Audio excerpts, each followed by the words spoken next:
Now this world is a world of three kinds of motion. One is physical, other is vital, the other is mental. But there would be no physicality for lack of vitality or life itself. And life would mean nothing if it had not a process of thinking to protect itself. The life produces a body. Body doesn't produce a life. Life produces a body. It's a force which produces a body. And the mind, life, and matter. These are the three worlds of existence.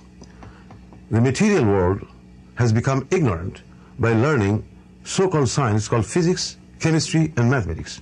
There's a limit of human knowledge, not the limit of knowledge itself. But the knowledge does not disregard the knowledge of physics, chemistry, and mathematics.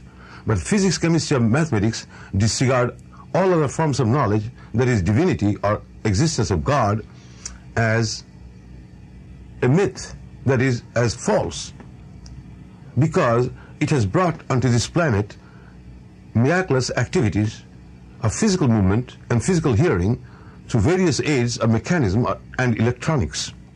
But that doesn't mean God doesn't exist. He exists. Of course he does.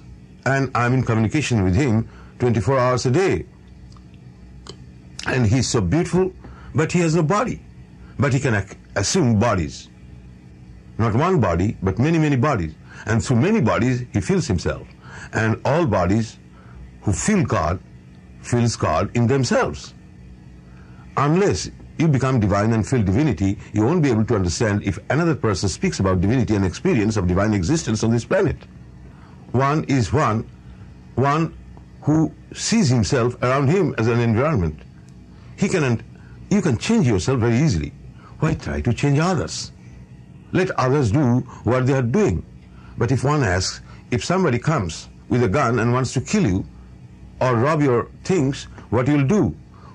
This is a foolish question. Why another will come with a gun to shoot at you? He will come to love you. And if you have the confidence that you love everybody and everything, no matter what they have been doing, you just become like butter, churned out of the milk.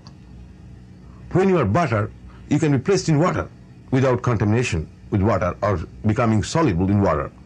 But if you are milk and poured in water, you just dissolve in water because you are too small and not cohesive as many globules of fat.